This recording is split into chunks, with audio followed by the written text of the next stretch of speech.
you made it all back from lunch, I hope. I think there are probably folks still trickling in, but we have story time for you, so I'm very excited about that. Can you all hear me? Yeah? Shout out if you can't, I suppose. Yeah, so we're here today to talk about how you can build reliable solutions with LLMs as part of that stack. A lot of this is going to build on some of the things that some of our colleagues have said earlier, and hopefully expand on a few different parts in our specific domains of expertise. We just were introduced, which is quite nice, saves us some of the bother. But I'm Lilly, Principal Cybersecurity Engineer at Thoughtworks, and I've been specializing in web application security for a long time. I'm also doing a lot of work in security, enterprise architecture, that kind of thing, incident response, and so on. And web application security has shifted a lot in the last while, how we deliver it, how we develop it, and how users experience it, largely due to large language models. So that has formed the focus of a lot of what I've been working on in the last while. Ned? Yeah, and I'm Ned, lead data science engineer, and I've been building, designing, and helping deploy ML, machine learning-driven models and solutions for a while. Now things, as Lee was saying, a bit different with agentic and LLMs. Some of the principles we use to deliver reliable apps are the same, and some things are new, so keen to dig into it today. Give you a bit of an overview of what you're actually in for here. As I mentioned, we'll tell you a quick story. Very old story, actually, about a junior developer who was excited to put some powerful tools to use, how that went wrong, what his team lead taught him about getting projects back on track. Once we've done that, Ned's going to talk about what he's learned from his years of applying lean data science principles to building reliable applications. And then I'll talk about how I approach the issue of reliability from the point of view of security, with a focus on how, in my experience, at the very least, threat modeling is a really powerful technique for handling the chaos of LLMs. And then we'll continue on by distilling some of what we think are the best overall principles from the approaches that we've both learned. We hope that you, like we, will find them useful. Are you ready for a story? Yes? All right, let's go. So once upon a time, there was a sorcerer who took on an apprentice, which many good sorcerers do, so they pass their valuable skills down the line to the next generation of sorcerers. This apprentice could not wait to be a sorcerer. He was deeply excited to put everything that he was learning into practice. One day, one morning, they had spent, working together on a new spell, and then the sorcerer told the apprentice that she needed to go out. She asked the apprentice to refill the cauldron with the water from the well so that they could continue their work when she got back. So the apprentice picked up his buckets. He took them to the well to collect his first bucketfuls of water from the cauldron, but as he walked, he had a bit of a think, thought back to what he'd been working on that morning, and realized that he could try some of the magic that he'd been learning to accomplish the task for him. So, thinking back, he cast a spell on a broom that was lying nearby in the corner of the room that caused it to spring to life. It sprouted a pair of arms, its bristles moved like feet, it seized the buckets from the apprentice, and it awaited his command. And the apprentice was very pleased with himself. He directed the broom to the well, he showed it how to collect the water, he led it back to the cauldron, demonstrated how to tip the water in, and he watched with delight as the broom then finished this task and immediately turned around and went back over to the well to start collecting the next lot of water. After the broom had deposited the second lot of water into the well and headed out yet again, the apprentice felt pretty satisfied with this, and he decided that he might as well go and have a bit of a rest while this work was happening for him. He thought about how pleased the sorcerer was going to be when she saw how well the apprentice was learning from the lessons that she'd been giving him, and how cleverly he had solved this task. So he took a quick nap to rest and refresh himself before the afternoon's work. A short time later, the apprentice woke with a start because his feet were cold and damp. He saw that the broom had kept following his instructions faithfully while he'd been sleeping, and that the cauldron was now so full of water that it had started to overflow and run across the floor. So in horror, he jumped up and he commanded the broom to stop, but it didn't obey. Because he hadn't been taught the proper spell for how to make things stop once they had started, he decided he was going to do this the old school way.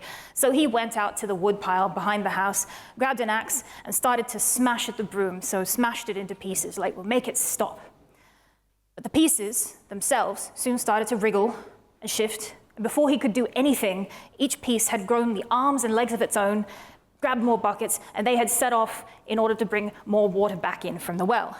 And the more that the apprentice smashed the brooms in an attempt to get them to stop, the more brooms grew out of the smashed pieces until there was a small army of brooms bringing water into the room, and the apprentice had started to swim in the overflowing water. At this point, the sorcerer returned, and upon seeing the apprentice's predicament, she took a deep breath, and with one magic word, she halted the motion of the brooms and drained the torrent of water from the room and back into the well. And the apprentice looked at her with apprehension. "I am so sorry," he said. "I thought it would be easier to use the magic that you used me to make this task go faster." "Kid," said the sorcerer, "I like that enthusiasm, but we should probably talk about knowing your limits and using the right spell for the job and planning your spell casting before you start. So how about you go fill that cauldron with water, I'll make us some tea, and we'll get back to work." And with that, she handed the apprentice the empty bucket from the floor, and she pointed him in the direction of the well. This story probably sounds familiar to you. Even if you're not familiar with the 18th century German poem that first sort of made this story famous, or the animated Disney short from a couple of centuries later that reinvigorated the story, you're probably familiar with how this story goes. We've all been here. We've all bitten off more than we can chew at one point or another. We've all been overconfident and overexcited about the potential for something that we were learning to help us with what we were doing. We're all also ourselves somewhere on that apprentice to sorcerer continuum. We know that we are learning something. The apprentices are always also learning something, but information is not where the apprentices are learning their most value. It's experience and intuition built up over years that turns an apprentice into a sorcerer, not just the information that's in their head. And good sorcerers know how to learn. So we are all always continually learning, regardless of whether we have just started, whether we've been doing this for 20 years, whatever it is. So the sorcerer in this story, she had never experienced this situation before. She'd never come home to see her whole house underwater. There was no specific spell that was going to fix this. But the experience had already taught her the principles that she needed for handling this sort of unexpected situation. So what we do with growing apprentices, with all of these kinds of things, is that we don't just teach them the spells for how to do something, but the apprenticeship takes place over a period of time, not to impart facts, but to impart a series of experiences that we are always continually building on top of. So as we become more experienced, we learn better how to learn. And we always have to incorporate new technology when we're building new things and use our prior experiences to build resilient things. Apprentices and sorcerers alike now are both dealing with some very interesting new things over the last couple of years because of LLMs. And this is something that we can all take interesting lessons from, and that we're going to present a couple of frameworks for you to think about in terms of how we take and apply these lessons moving forward as part of our own experience. So, we've already spoken, I think, earlier in the day a bit more about what's hard, what's different about working with LLMs compared to a lot of other types of things. And I'm talking about any kind of application where you've got an LLM somewhere in your stack. So that's something like if you're building with one, using it as a software delivery co-pilot assistant, if it's part of the application that you yourself are working on, if you've got multiple of them in a kind of agentic type of setup, whatever it is, if they are part of it, they're going to cause a similar sort of set of considerations. They multiply everything. You take all of the power, the speed, the unexpectedness of traditional software, and it just multiplies it. They're, amazing, non-deterministic machines. They process natural language in. They put natural language out. They can synthesize all these plausible blends from a variety of different input shapes, which makes them fairly compelling for prototyping, which has been mentioned earlier in the day, and I think we're going to get into that in a couple of later talks too. They can also simulate some kind of reasoning. There's a rudimentary ability to, if you loop them back on themselves, arrive at something that can kind of look like a decision.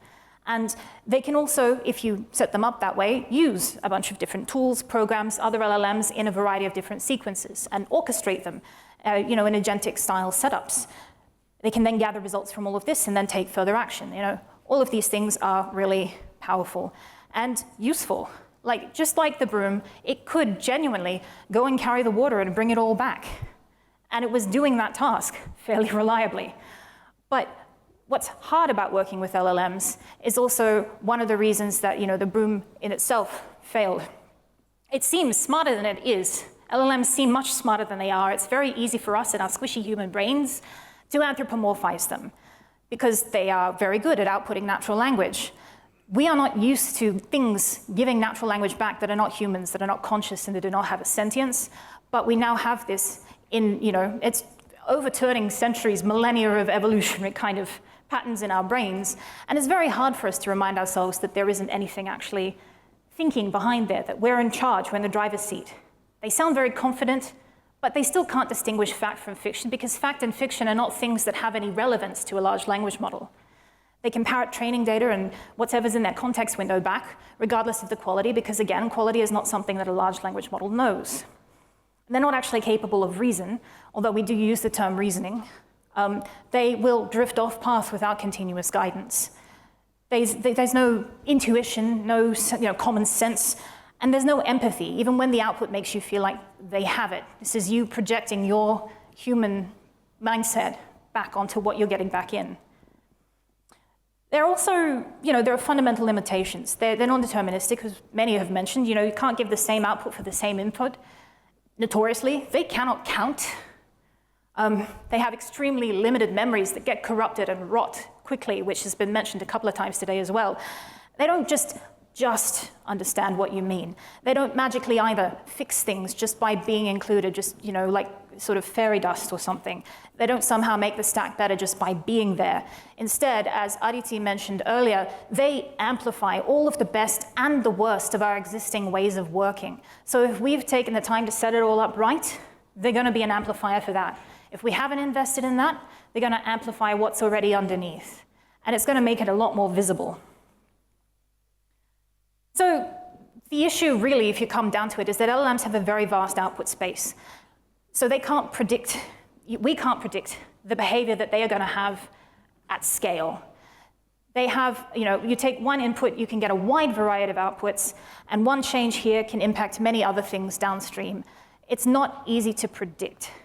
This also means that it's very hard to measure what good behavior looks like because it is so specific to the context that you're using it in. There's no sort of off-the-shelf kind of thing. I mean, what does good even mean?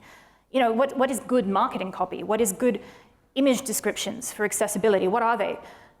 This is, something that we have in, basic requirements analysis. What does good look like? In the story, the apprentice thought, okay, well, filling the cauldron is a good example of a thing that we can measure, but what does full mean? Where do we stop? How do we stop? Those are all important questions that he then realized he needed the answer to. And if we end up in this situation where we aren't able to direct it to one of the paths that give these desired outcomes, we end up with proofs of concept that look really cool, but they don't actually work on real-world data or in real-world contexts. We have things that can have harmful behavior, reputation-damaging user-facing behavior that is, I think, the nightmare of many people, puts people in the headlines. And makes us also perhaps not compliant with the regulations that are proliferating around how these things can and should be used in a variety of different domains. So the challenge here for reliability is that we need to prune this output space and create feedback loops to understand what good actually means and how we measure it. Yeah, thanks, Lily. We'll now move into talking about some helpful approaches that we've found to manage some of these challenges and uncertainties.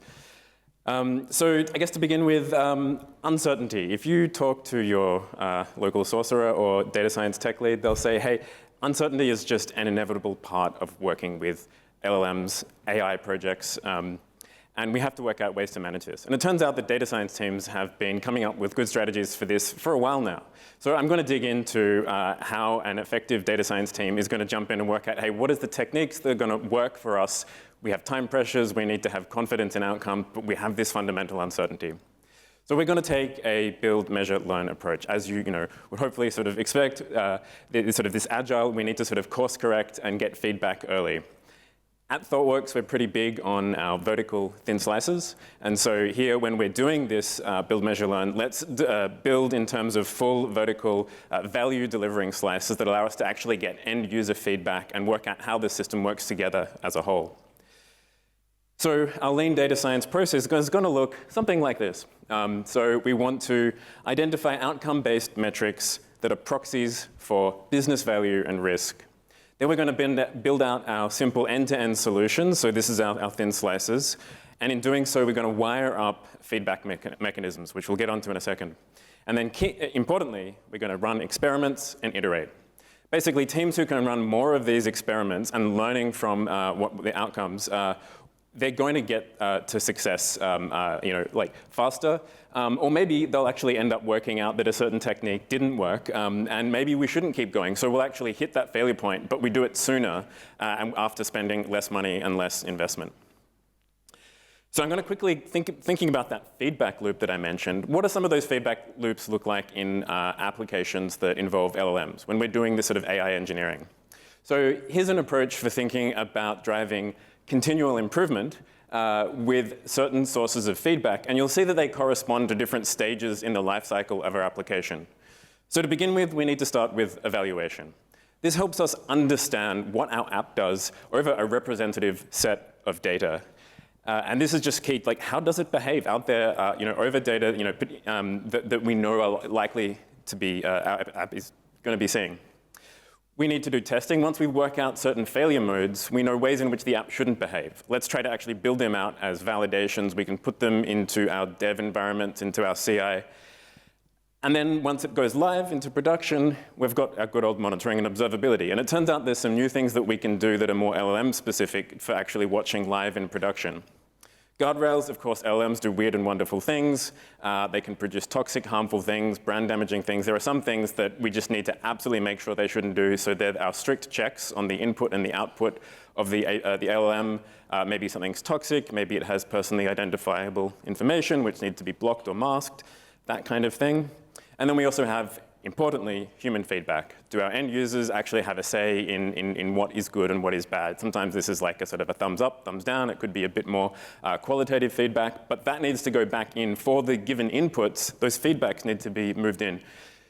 So you need to think about actually wiring up these sources as part of how we build the applications. And just digging into the evaluation thing, I'll go through this quickly because there's a lot here, but people talk about, how do we evaluate LLM applications? And yeah, it's really challenging. But in some ways, there are ways we can just jump in and get doing using good old data science approaches. And the challenge is that our standard evals for sort of, classification accuracy don't make sense because we have this wide, vast array of outputs. So the question is, what is evaluation going to look like for our applications? And they tend to need to be custom to what we're building. So here is an approach driven by good sort of solid data science principles. Step one, collect a set of applications, inputs, and corresponding traces. Now, traces are just simply the full set of outputs, not just the ultimate output, but what does the LLM give you back if it has to call another flow? Maybe there's a vector database. It's just all those different chunks. We need to capture all of that. We're going to get an expert from the domain and sort of what good looks like. Maybe it's a team of them. They're going to sit down and review a pile of these traces. Which ones are good? Which ones are bad? For the ones that are bad, write down what's bad about them. Did the LLM not get the right tool? Did it not understand the intention of the user? Did it get the wrong structured output from some document? What that will give you is a distinct set of failure modes. And because you've measured them, you actually know how many you have in your application. So we're already seeing the understanding of the ways in which our application fails. And we can actually jump into implementing automated validators. So this is where you have LLMs as judges, or maybe even just deterministic code-based validators. Way to think about these is just simply input, reference, what does good look like, you get a result. They tend to work better when they're binary, yes, no, rather than sort of scores. Best not to ask LLMs to give you 0 to 1 and ranges because they're not calibrated. You need to go and calibrate that. So this gives you a set of sort of gold data that you can run. And what's really useful about these is we can run them as regression tests. They allow us to baseline performance. When we make a change, we know, is it going to get better or worse? Hopefully not worse. Without that, we can't do our effective continuous improvement. We don't know where the actual, what's going to move the needle. We can also have like these sort of tests that don't have references. Sometimes you don't, there's multiple ways the LLM could give you an output, and they're both good. They're all good. So Lilly mentioned before, marketing copy. There's ways in wide range of ways that could be good, but maybe you can say, hang on, if the output is too personal and chatty, or it isn't quite hitting our brand. So let's build a LLM as a judge kind of classifier to detect that. For the ones that don't have inputs, references, we can actually take them further and run them in our CI. The ones that have gold data, we can run them in CI. But the ones that don't, we can actually run them live, because the challenge of running live is we don't have reference data. So, and also potentially they could be promoted as guardrails. So with that in terms of basically some of the basic good data science principles, which I think if you sort of turn the crank on what that looks like in the LLM world, I've just walked through. I'll hand over to Lilly. Yeah. The way I see the sort of difference between the approaches of lean data science and the approach that I'm about to describe in terms of threat modeling is the difference between whether we're building the right thing, which is an important thing for us to understand, and also if we are building the thing right. And from a security point of view, I mean, to me, security is just kind of spicy QA, really. It's, you know, it's an aspect of quality, but it is the one that deals with probably the worst types of failure cases. And, you know, I'm interested in it because I tend to imagine some of those failure cases for myself fairly often. And one of the best parts of my job is teaching other people the skills of threat modeling, you know, a structured way of systematically asking, what could go wrong when building an application, so that we know if we are building the thing right and we have a way to approach that understanding.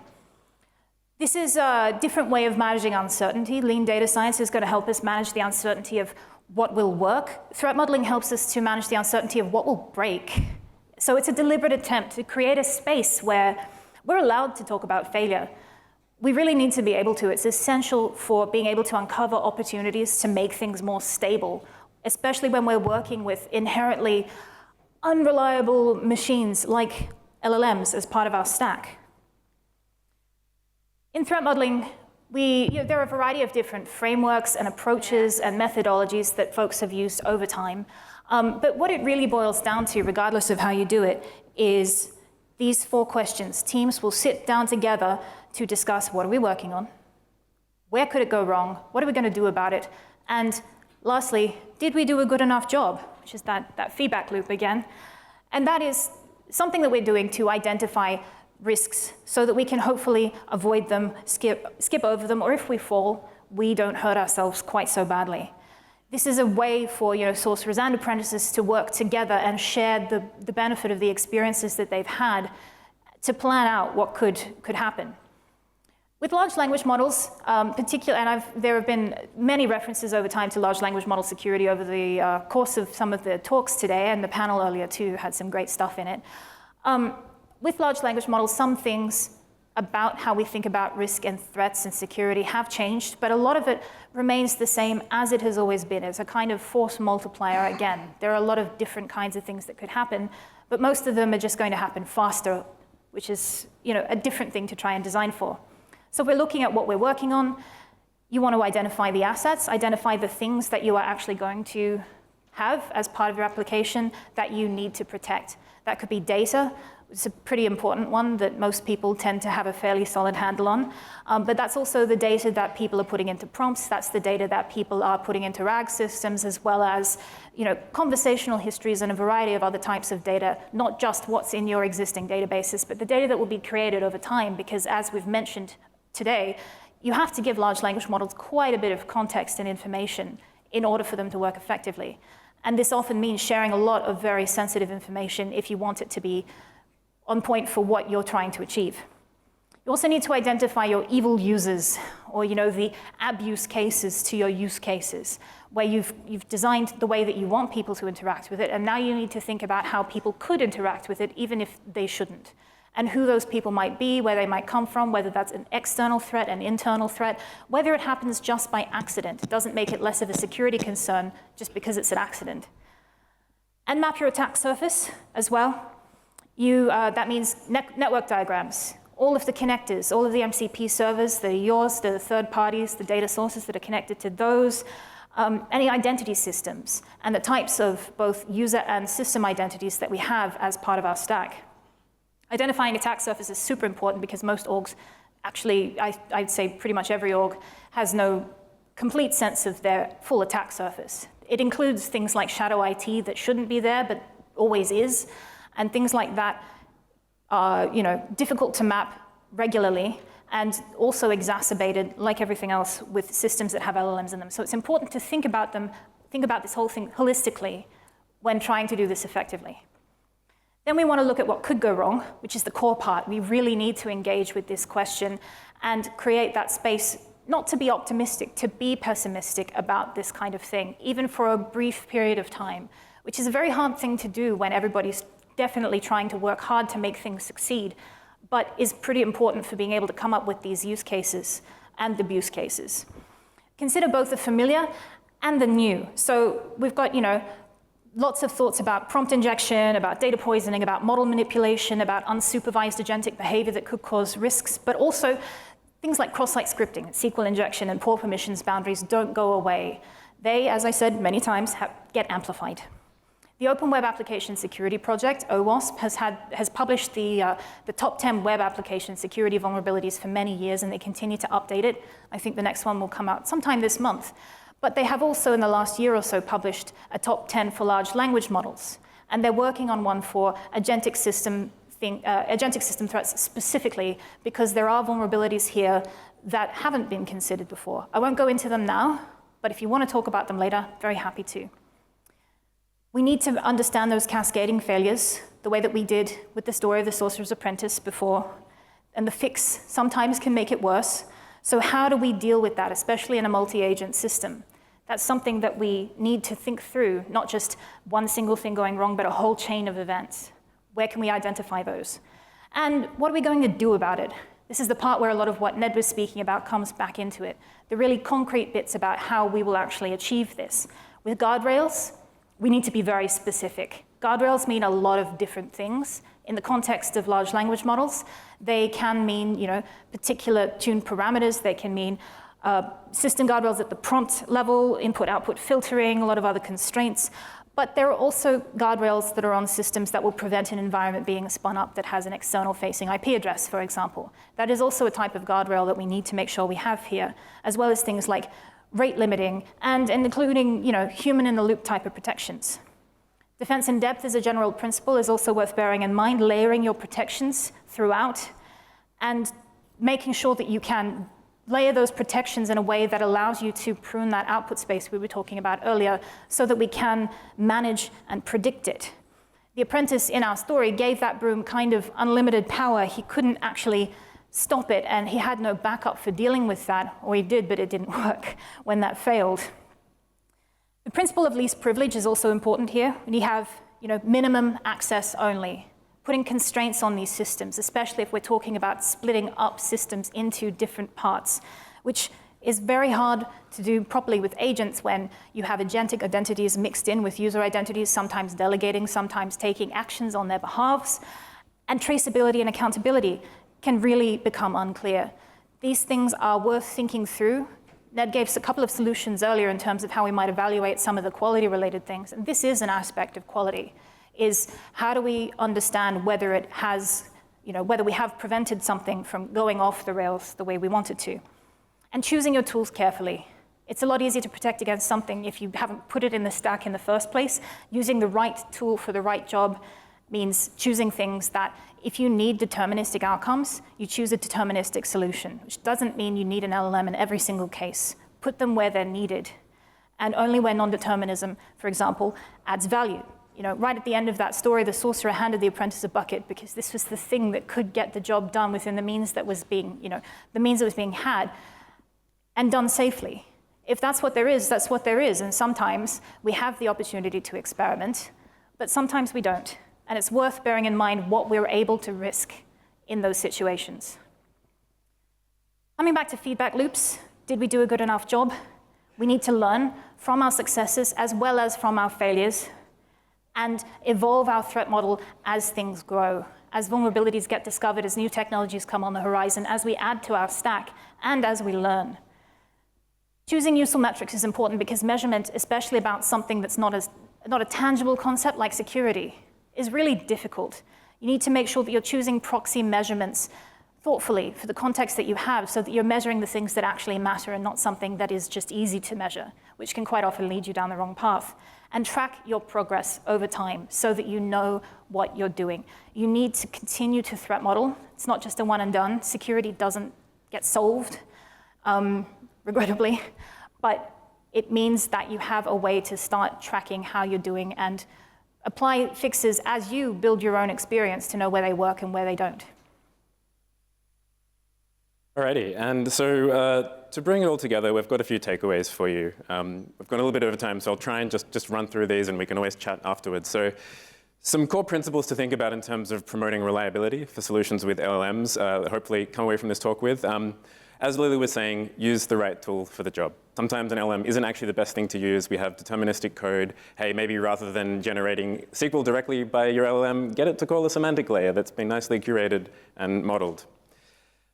It's important that we manage uncertainty. We can do this through lean data science practices, wire up the right feedback signals, make sure you think about the metrics and how you actually wire that up into your applications.